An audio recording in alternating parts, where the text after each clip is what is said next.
오늘도 우리와 함께 하시는 하나님 앞에 나와서 주의 음성 듣기를 원하고 하나님의 마음을 알기를 원하고 하나님께서 우리에게 하신 일들을 기억하기를 원합니다. 말씀을 전하는 자도 말씀을 듣는 자도 한 성령으로 충만케 되게 하여 주셔서 하나님 앞에 있는 것을 기억하게 하여 주시옵시고, 어떤 상황, 어떤 형편에서도 우리를 사랑하시고 우리와 함께 하시는 하나님으로 인하여 기뻐하는 우리 모두가 되게 도와주시옵소서. 믿음으로 헌금한 손길들 위에 복을 주시고 저들의 의지가 물질이 아니라 하나님 앞에 있음을 분명하게 하는 신령한 영적 생활에 성공하는 우리 모두가 되도록 도와주시옵소서. 예수님의 이름으로 기도하였습니다. 아멘. 하나님의 말씀은 마태복음 9장 1절에서 8절까지 말씀을 함께 같이 합독하겠습니다. 마태복음 9장 1절에서 8절까지 말씀을 함께 같이 합독하겠습니다.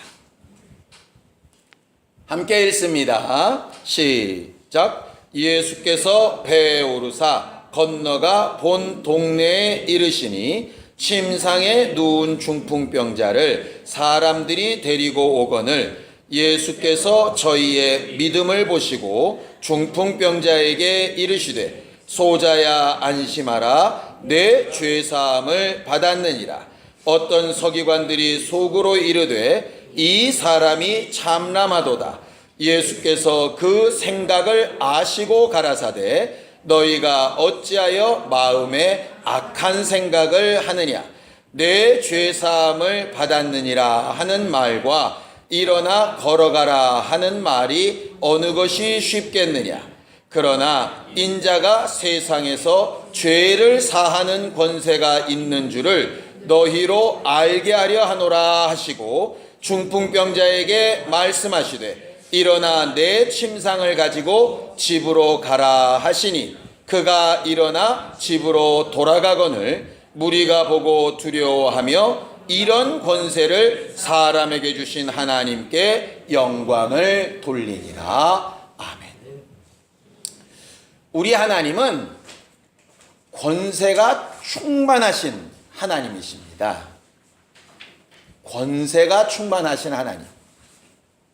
성경에는 권세, 권능 이런 말이 있는데요. 권세나 권능은 원래 다 같은 뜻으로 복종케 하는 힘이라 하는 뜻입니다. 복종케 하는 능력. 그런데 권세 그렇게 하면 물리적인 힘, 예를 들어서 주먹, 군대 이런 힘이 아니라 말로 하는 명령. 그래서 권위라는 말과 더 같고, 권능하면 실제로 그 권위 있는 명령에 순종하여 움직이는 실질적인 힘, 보통 이렇게 이제 설명을 합니다. 그래서 원어에는 권능 그럴 때는 하나님의 손가락 이렇게 되어져 있어요. 그 하나님의 손가락을 다른 말로 이제 천사들이라 이렇게 해석하기도 합니다. 권세는 하나님의 명령이라 하는 뜻이고요. 마치 우리 육체가 이렇게 절로 움직이는 것 같지만 실상은 우리 마음의 명령을 듣고 움직이지 않습니까? 내 마음이 손을 들어야 되겠다 하면 그 명령에 따라서 손이 이렇게 올라가는 것처럼 권세는 그 마음의 뜻한 명령, 생각이라면 권능은 실제로 움직이는 힘이라 하는 그런 뜻이지요. 어쨌든 하나님은 하늘과 땅의 모든 권세를 가지신 참 하나님, 참 권세자가 되시는 분이십니다. 그래서 그의 명령 앞에, 그의 뜻 앞에 다 복종하고 굴복해야 하는 것이 바로 만물이에요.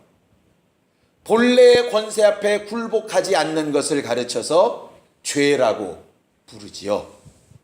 우리는 우리 손으로 뽑은 대통령이 가지고 있는 권세를 인정합니다. 물론 너무 법에 안 맞게 하면은 그 대통령이 가진 권세보다 그 위의 권세, 헌법이라는 권세로 탄핵을 하기도 하지만, 그렇지 않다면 어지간한 경우에는 우리가 세운 대통령이라도 그의 권세를 인정해서 그 권세에 복종하지요. 그것을 가르쳐서 의롭다 그렇게 이야기를 합니다. 그 권세에 대항해서 쿠데타를 일으키는 것을 이제 위법이라고 말하지 않습니까? 처음부터 범죄한 마귀가 했던 죄가 과연 뭘까? 결국은 하나님의 권세에 도전하는 것입니다. 가장 큰 죄는 하나님의 권세에 도전하는 것이에요. 하나님의 명령에 불순종하는 것을 그래서 죄라고 하는 것이고, 하나님의 생각에 반하는 것을 가르쳐서 죄라고 말하는 것입니다. 우리는 신앙생활할 때에 죄의 문제를 어쨌든 해결하고 영생에 이르려고 하는 사람들인데, 그러기 위해서는 그 모든 죄의 근거가 되는 하나님의 권세, 그 하나님의 권세를 제대로 인정할 줄 알아야 죄에서 자유할 수 있고, 그 권세를 제대로 알고 있어야 그 권세 앞에 굴복하여 순종할 수 있게 되는 것입니다. 우리가 하나님을 아버지라, 구주라 이렇게 고백하는 것도 결국 그 권세를 인정하는 것이거든요. 우리의 신앙생활은 그래서 하나님의 권세를 인정하는 것입니다. 우리는 신앙생활할 때 내 생각, 내 판단, 내 경험, 누구의 말 이런 것보다 하나님의 권세에 굴복할 수 있는 신앙인들이 되기를 예수님의 이름으로 축원합니다.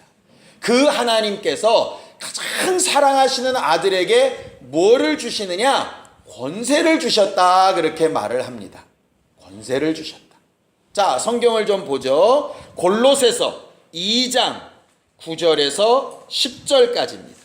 골로새서 2장 9절에서 10절까지 함께 있습니다. 골로새서 2장 9절에서 10절까지입니다.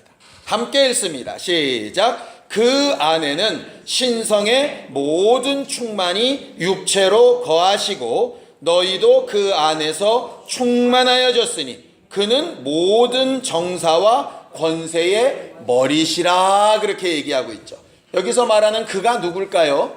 예수 얘기하는 겁니다. 그래서 예수께서는 마태복음 28장에 그가 승천하시기 직전에 이렇게 고백하십니다. 내 아버지께서 내게 하늘과 땅의 모든 권세를 내게 주셨으며 나도 너희에게 권세를 주어서 보낸다. 이렇게 말씀하셨거든요.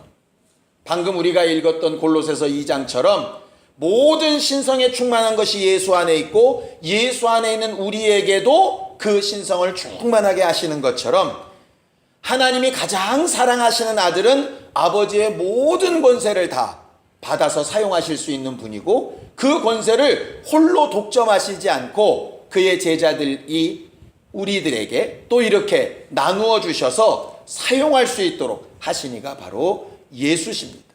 그래서 신앙생활은 하나님이 가지셨던 권세를 예수가 담대하게 사용하셨던 것처럼 예수가 사용하신 그 권세를 우리도 사용하는 것이 바로 신앙생활인 거예요. 이렇게 되면 기분이 조금 우쭐해지고 좋아질지 모르겠습니다. 왜냐하면 권세 그러면 꼭 다 꿇어 이렇게 이제 생각이 되니까. 그런데 우리는 분명하게 전제 조건이 뭐냐면 예수께서 하나님 앞에 권세를 받으신 것처럼 그렇게 얘기를 했어요. 그러니 예수께서 어떻게 하나님 앞에 권세를 받으셨는지 알면 우리도 예수의 권세를 어떻게 받았게 되는지를 알게 될 테고 예수께서 하나님이 주신 권세를 어떻게 쓰셨는지를 알면 우리도 예수께 받은 권세를 어떻게 써야 되는지 알겠지요. 마치 부모에게서 교육을 잘 받은 아이는 가정을 이루어도 그 부모의 모습을 그대로 나타내 보이는 것처럼 결과적으로 배운 대로 하게 되는 것이 바로 신앙생활이라 이 말이죠. 그래서 지난주에 우리가 예수님처럼 가르치고 예수님처럼 배우고 했던 이유가 뭐냐면 신앙생활 그렇게 해야 성공이라고 말했던 것 아니었습니까? 예수께서는 그럼 무슨 권세를 어떻게 받으셨던가? 자, 요한복음 10장 17절에서 18절입니다. 요한복음 10장 17절에서 18절입니다. 함께 읽습니다. 요한복음 10장 17절에서 18절입니다. 함께 읽죠. 시작. 아버지께서 나를 사랑하시는 것은 내가 다시 목숨을 얻기 위하여 목숨을 버림이라. 이를 내게서 빼앗는 자가 있는 것이 아니라 내가 스스로 버리노라. 나는 버릴 권세도 있고 다시 얻을 권세도 있으니 이 계명은 내 아버지에게서 받았노라 하시니라 그랬어요. 예수께서 받으신 권세를 두 가지로 설명을 하죠. 버릴 권세와 다시 얻을 권세. 우리는 흔히 권세라 그러면 부릴 권세와 명령할 권세와 취할 권세와 모을 권세 뭐 이렇게 생각하는데, 예수께서 말씀하신 권세는 우리의 생각하는 권세랑은 조금 다른 권세예요. 아니, 취하고 모아들여도 현찮은데 첫 번째 나오는 권세가 버리는 권세, 그리고 다시 얻을 권세예요. 그런데 버리고 얻는 것을 어떻게 받으셨느냐? 권세를 너한테 주니까 쓰고 싶으면 쓰고 말고 싶으면 말어, 이렇게 하신 게 아니라 그 권세를 계명, 명령으로 받으셨다 이 말이에요. 남자분들은 잘 아시죠? 군대 명령에서 지켜도 되고 안 지켜도 돼 이런 명령 보셨습니까? 그런 명령은 존재하지 않아요. 명령은 반드시 들어야 되는 것이죠. 그것처럼 버릴 권세와 다시 얻을 권세를 명령으로 받으셨으니까 이건 반드시 해야 되는 일로 받으셨다는 뜻이에요. 그러니 우리가 생각하는 권세하고는 조금 거리가 멀지요. 버릴 권세라는 게 과연 뭘까? 성경을 봤더니 이렇게 설명을 합니다. 자, 요한복음 5장 27절입니다. 요한복음 5장 27절입니다. 함께 읽습니다. 요한복음 5장 27절입니다. 함께 읽겠습니다. 시작. 또 인자됨을 인하여 심판하는 권세를 주셨느니라 그랬어요. 이상하다. 버릴 권세라고 그랬는데 심판하는 권세가 있다 그러면 뭘 버렸다는 얘기인가? 거기 심판하는 권세를 얻을 때의 방법은 인자됨을 인하여 이렇게 되어 있죠. 그 인자됨이라고 하는 것은 하나님의 위치, 하나님이 가지신 능력, 하나님이 죽지 않으셔도 되는 그런 모든 권세와 권위들, 그런 것들을 다 내려놓으시고 사람이 되셔서 와서 죽으시고 대신 십자가를 지시고 자기의 모든 명예를 내려놓으시고 하는 이거 말입니다. 그 버릴 권세라고 하는 게 뭐냐면 하나님으로서의 자기 권세를 내려놓으시고 그 다음에 다른 이들을 위하여서 대신 그 모든 손해와 일들을 감당하는 것, 그게 버릴 권세예요. 그렇게 버릴 권세를 쓴 사람한테 주어지는 게 뭐냐면 심판하는 권세라 이렇게 말하는 거예요.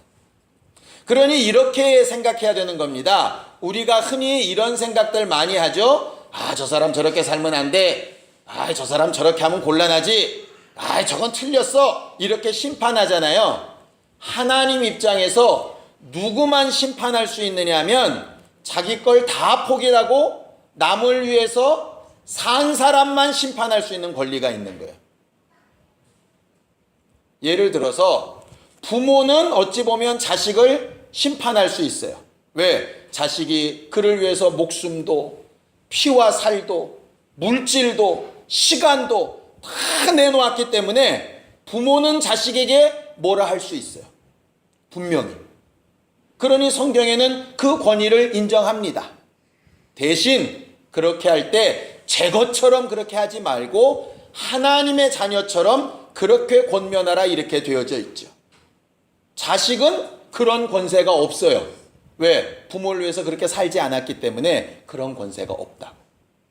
바리새인들이 사람들을 막 잘못했다고 지적했을 때 예수께서 막 야단치십니다. 왜냐? 그들은 그들을 위해서 그렇게 버릴 권세를 쓴 기억이 없어요. 그러니 이렇게 생각하면 됩니다. 목사가 적어도 어떤 성도한테 뭐가 잘못됐다고 이렇게 징계를 하려면 그를 위해서 뭔가 포기하고 희생하고 손해본 것이 있은 다음에 그 다음에 말할 수 있어요. 결국 그렇게 되면 받아는 사람이 어떨까요? 받아들이는 사람이 나를 위해서 희생하고 사랑하고 포기하고 손해본 것이 많고 하는 사람이 그런 사랑하는 마음을 가지고 너 그렇게 살면 안 돼 이렇게 얘기할 때 어떻게 받아들여지겠느냐 이 말이에요. 그런데 그런 권세로 일하는 게 아니라 목사라는 권위로 내리누르면 그것은 하나님께서 원하시는 모습과는 전혀 다르다 이 말이죠. 예수께서 나는 심판하는 권세를 가졌는데 어떻게 가졌느냐? 인자됨을 인하여 가졌다. 그러니 너희도 겸손하고 인자됨으로 손해보고 너희 것을 주장하지 않은 다음에 비로소 옳다 그르다 판단해라. 그렇게 얘기하는 겁니다. 이 모습이 우리 안에 분명히 있다면 정말 좋은 교회가 될 수 있을 것 같아요. 부모가 부모의 역할을 잘하고 아이를 야단쳤을 때와 부모의 역할을 하나도 하지 아니하고 야단쳤을 때 아이들의 마음에 어떤 반응이 나올지는 우리는 불을 보듯 뻔하지 않습니까? 앞장서서 일하는 리더가 자기의 직무를 다 하면서 얘기할 때와 자기는 손가락 하나도 까딱하지 않으면서 말할 때 어떤 느낌이 드는지 우리는 너무나도 잘 알고 있지 않더냐 이 말이에요. 예수께서 제자들의 발을 씻기시고 내가 주와 선생 되어서 당연히 너희에게 발 씻음을 당해도 마땅한 사람인데 인자됨을 인하여 너희들의 행동을 내 먼 훗날 판단하고 심판하는 권세를 사용할 테니 너희도 그렇게 하라 하시는 것이 하나님의 말씀이세요. 그리고 예수께서 가지신 두 번째 권세가 있는데 오늘 우리가 읽은 마태복음 9장 6절에 있는 말씀입니다. 함께 읽죠. 마태복음 9장 6절입니다. 함께 읽습니다. 시작. 그러나 인자가 세상에서 죄를 사하는 권세가 있는 줄을 너희로 알게 하려 하노라 하시고 중풍병자에게 말씀하시되 일어나 내 침상을 가지고 집으로 가라 하셨다. 이렇게 되어 있습니다. 거기 예수께서 가지신 권세를 뭐라고 얘기하냐면 죄를 사하시는 권세라 그랬어요. 아까 첫 번째 요한복음 5장에 있는 권세는 심판하는 권세, 죄를 정하는 권세라는 뜻입니다. 인자됨을 인하여 죄를 정하는 권세가 있으시고 또 그 정하신 죄를 사하는 권세도 있으시다 이 말이에요. 예수께서는 두 가지 권세를 가지고 계신 거예요. 죄를 정하시는 권세와 죄를 사하시는 권세. 그래서 우리가 예수를 잘 안다면 예수의 이 두 가지 권세를 인정해야 하는 것입니다. 그런데 사람들이 자꾸 죄를 정하시는 권세는 넘어가려고 하고요. 죄를 사하시는 권세만 자꾸 의지하려고 하더라 이 말이죠. 죄를 사하시는 권세는 언제 가능하냐면 죄를 인정하는 권세. 그거 먼저 있을 때 비로소 사하심을 당할 수가 있어요. 이번에 8월 15일 날도 이렇게 특사로 풀려난 사람들 굉장히 많이 있죠. 특사로 풀려날 때는 조건이 하나 있습니다. 죄가 확정이 돼야 풀려나는 거예요. 재판이 진행 중일 때는 아무리 특사로 풀어주고 싶어도 풀어줄 수가 없어요. 그래서 많은 사람들이 과거에 그런 꼼수들을 썼거든요. 재벌들이 끝까지 자기가 한 일이 아니라고 막 이렇게 우기다가 특사 때가 가까이 오면 한 달 전쯤에 인정을 합니다. 아, 내가 그랬노라고. 그리고 나서 죄를 딱 정해놓고 한 달쯤 있다가 3.1절이나 제헌절이나 광복절이나 이럴 때 특사로 딱 빠져나오는 거예요. 참 기분 나쁘죠? 그런데 왜 그러냐면 죄가 정해져야 사함도 있는 거기 때문에 그래요. 똑같은 얘기입니다. 예수께서 아무리 우리의 죄를 사해 주시려 하여도 믿지 아니하는 자들, 예수를 의지하지 않는 자들의 죄는 왜 용서가 안 될까? 그는 수천 년 전에 이미 십자가에서 피 흘려서 모든 죄를 다 용서하셨다고 하는데 왜 안 될까? 그들이 죄 자체를 인정하지 않기 때문에 그래요. 그러니 죄가 정해지지 않으면 용서도 없는 거죠. 그래서 예수께서 오셔서 회개하라 먼저 말씀하기 시작하시고, 마태복음 5장부터 있는 산상수훈에서 예수님의 율법에 대하여 강력하게 말씀하셨던 이유가 바로 죄 사하시는 권세를 얻게 하시려고 죄를 정하는, 정죄하는, 심판하는 권세를 좀 인정하라고 하시는 것이에요.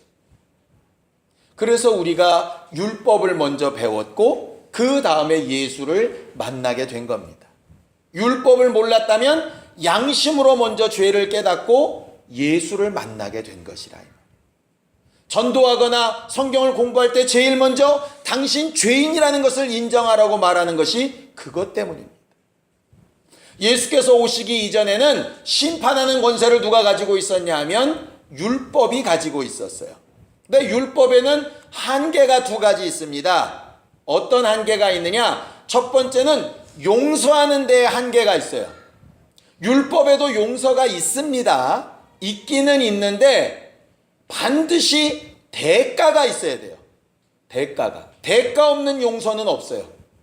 그래서 양을 잡든 소를 잡든 비둘기를 잡든 정 안 되면 밀가루라도 들여서라도 어떻게 해서든지 그 대가를 내놔야 용서가 된다 이 말이에요.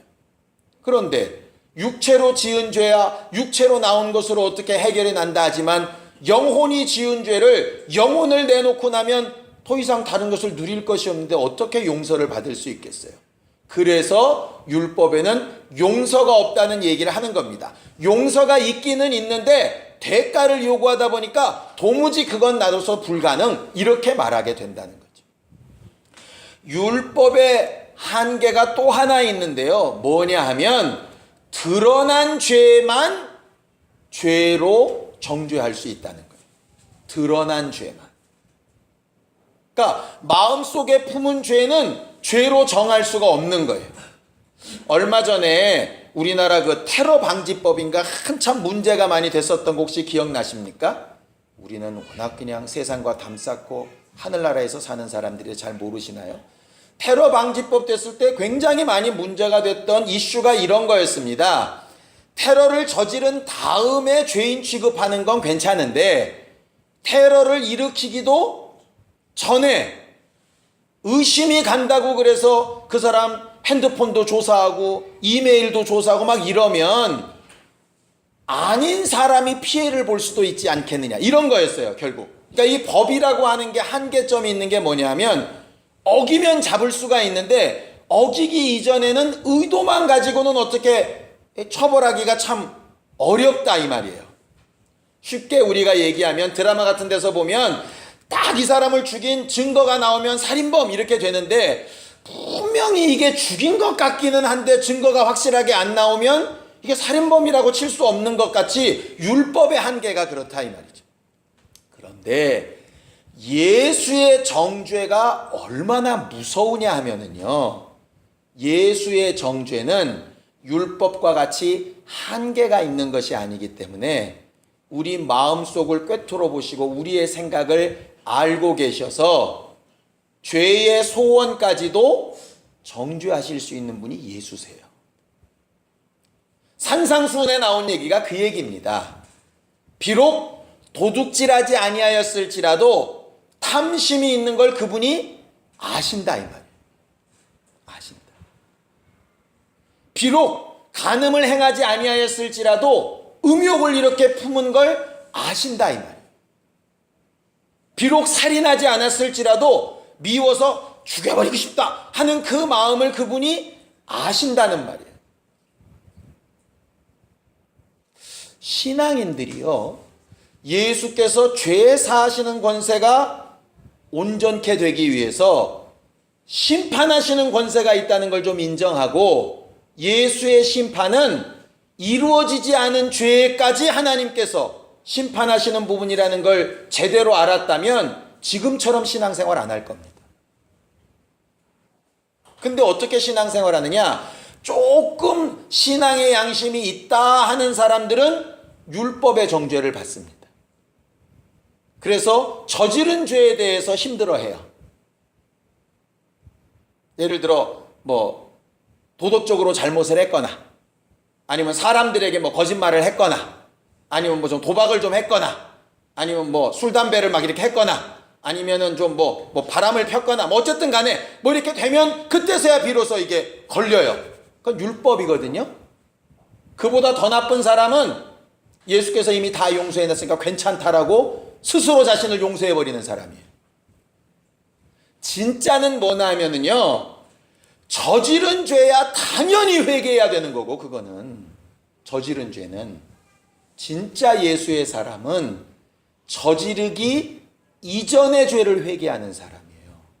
저지르기 이전의 죄. 창세기에도 분명히 이렇게 말씀하시거든요. 가인한테 얘기하시죠. 동생을 죽이고 싶은 죄의 소욕은 내게 있지만 너는 제발 그 죄를 다스려라. 그런데 다스릴 힘이 없지요. 그래서 회개하라는 거예요, 예수는.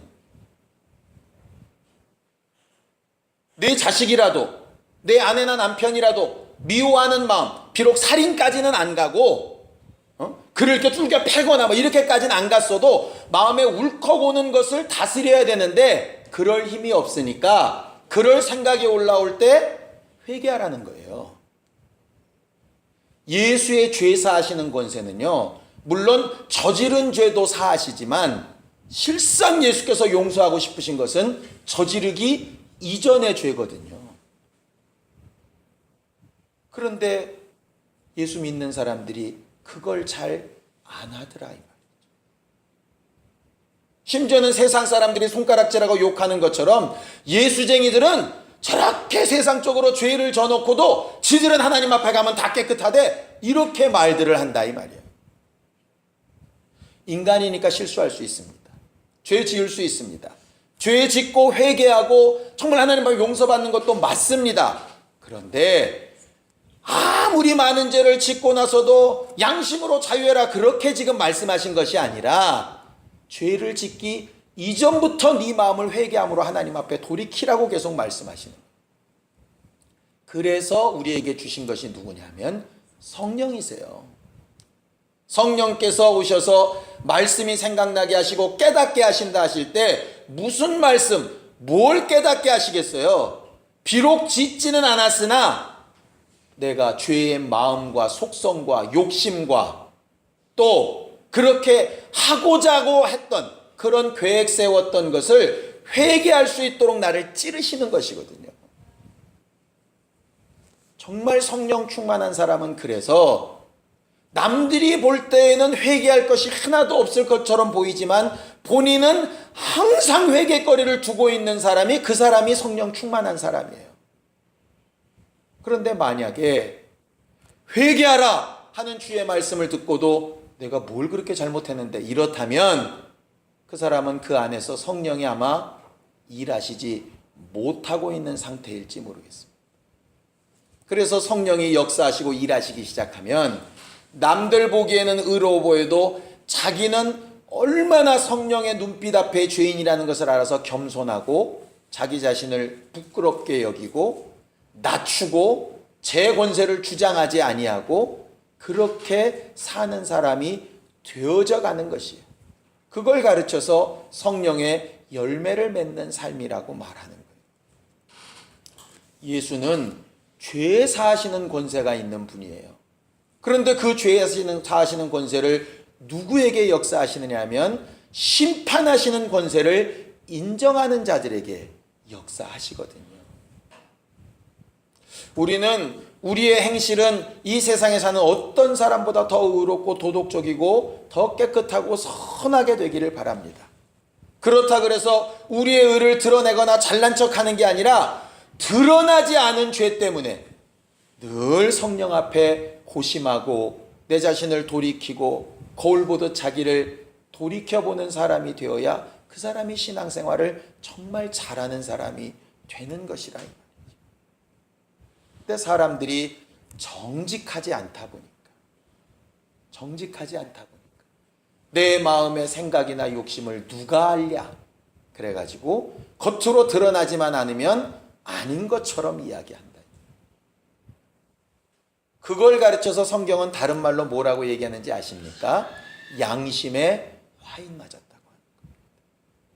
양심이 뭡니까? 부모에게 거짓말을 하면 기분이 좋을까요? 나쁠까요? 당연히 심장이 두근두근 뛰어야 정상입니다. 그런데 이 정도는 괜찮아 이러면서 넘어가면 그건 양심에 화인 맞은 거죠. 성령 충만한 사람은 예수께서 죄를 정하신 부분에 대해서 민감한 사람들이에요. 이 말을 오해 없이 들으시길 바랍니다. 그러면 항상 정죄를 받고 아파라는 얘기냐? 아니요. 죄를 인정해야 죄 사하시는 예수 앞에 겸손히 의뢰할 수 있어요. 죄를 제대로 인정하는 정직함이 없으면 하나님 앞에 회개해도 피상적으로 회개합니다. 이런 경우 있지 않습니까? 부모가 무릎 꿇고 앉혀놓고 너 잘못했지? 그런데 애가 매가 무서워서 잘못했어요 해요. 그런데 실상은 뭘 잘못했는지 몰라. 그런 경우는요, 진짜 잘못했어요가 아니에요. 이건 잘못했다고 싹싹 빌기는 하는데 모면하는 것이지 그건 회개가 아니라고.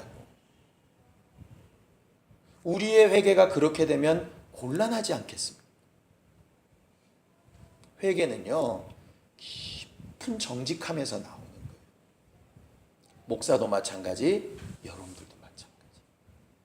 죄를 사하시는 예수를 허투루 보지 않으시기를 바라요. 예수의 은혜는 물론 값없이 선물로 주신 대단한 것이긴 하지만 가치 없는 것은 아니에요. 함부로 볼 수 있는 것도 아니에요. 용서하신다고 하셨으니 알아서 당신이 하쇼 이렇게 되는 문제도 아니에요. 그 앞에 정말 겸손히 내려놓는 사람의 얻을 능력이거든요. 예수께서 그런 권세를 가지셨던 것처럼 우리도 죄 사하는 권세를 주셨다라고 성경은 말을 하죠. 그래서 너희가 네 죄든지 사하면 사여질 것이고 네 죄든지 그대로 두면 그대로 있을 것이라 말씀하셨어요.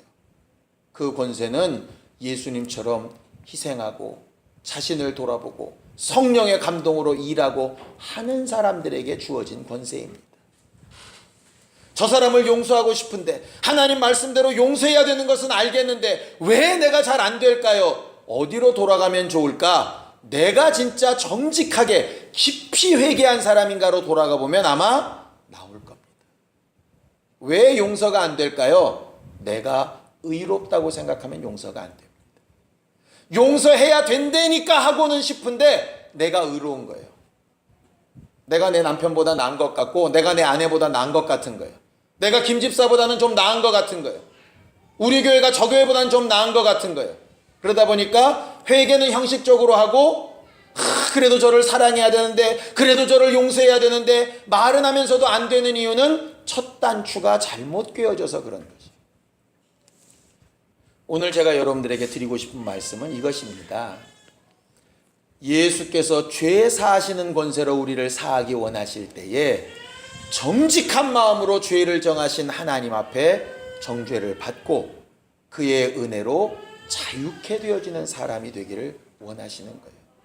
신앙생활은 예수의 심판하시는 권세를 인정하고 또 죄 사하시는 권세를 인정하는 것이 바로 신앙생활입니다. 이 두 가지 중에 하나만 붙잡고 신앙이 있는 것처럼 착각하지 않게 되기를 예수님의 이름으로 축원합니다. 예수께서 죄를 사하시는 그 권세와 죄를 정하시는 그 권세로 우리 앞에 서 계신 것을 분명히 알고 매 순간마다 승리하는 우리 모두가 되기를 예수님의 이름으로 축원합니다. 예수의 한번 부르고 간절히 같이 기도할 때 우리가 하나님 앞에 주의 말씀을 생각할 때마다 성령의 감동을 생각할 때마다 하나님의 말씀을 읽고 듣고 볼 때마다 우리 안에 깨닫게 하시고 생각나게 하시는 주의 말씀으로 심판하시는 주의 권세를 기억하게 하시고 심판하신 그 권세 위에 죄를 사하시는 권세로 우리를 용서하시는 것을 회개로 체험하는 사람들이 되게 하여 주셔서 우리도 예수께서 받으셨던 그 권세와 같이 하나님의 자녀된 권세를 가지고 다른 이들의 죄를 용서하고 은혜를 베풀고 그들을 위하여 생명을 전달하기 원할 때 하나님께서 쓰시고 함께 하시는 증거가 있는 우리 모두가 될 수 있도록 예수의 한번 부르고 간절히 같이 기도하겠습니다. 하나님 아버지, 우리 앞에 인자 되셔서 심판하시는 권세와 죄를 사하시는 권세로 우리 앞에 계신 예수를 기억하게 하여 주시고 성령으로 때마다 일마다 생각나게 하시고 깨닫게 하시는 일들로 철저하고 정직한 회개 위에 하나님께서 용서하시고 덮으시고 은혜 베푸신 증거가 풍성하여질 수 있도록 우리의 신앙생활을 행복하게 만들어 주시옵소서. 죄를 무시하는 자들이 되지 않게 하여 주시옵시고 죄를 두려워하되 죄로 인하여 예수의 은혜를 체험하였음을 분명히 고백하는 믿음과 은혜와 성령의 사람들이 되게 도와 주셔서 우리의 언행심사가 다른 어떤 이들보다 더 선하고 의로워질 수 있도록, 그러면서도 우리 마음속 생각의 죄악 때문에 늘 겸손하여 회개하는 일을 게으르게 하지 아니하는 사람들이 될 수 있도록 우리를 도우시고 역사하여 주시옵소서. 믿음으로 살기를 원할 때에 죄를 정하여 심판하시는 주의 권세를 인정하며 살게 하시고 그런 죄를 사하시기 위하여 물과 피를 쏟으시며 모든 것을 다 우리 위하여 내어주신 예수의 사랑과 그 죄 사하시는 권세를 의지하는 믿음으로 살 수 있도록 도와주시옵소서. 예수님의 이름으로 기도하였습니다. 아멘.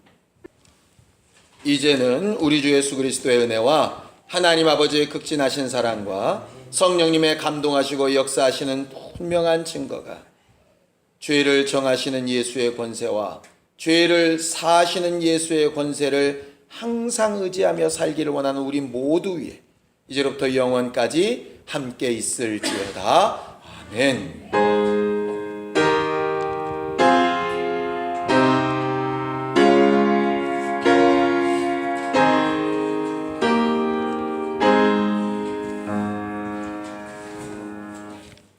우리 예배 받으신 하나님 앞에 감사 박수 끝내겠습니다. 수고하셨습니다. 감사합니다.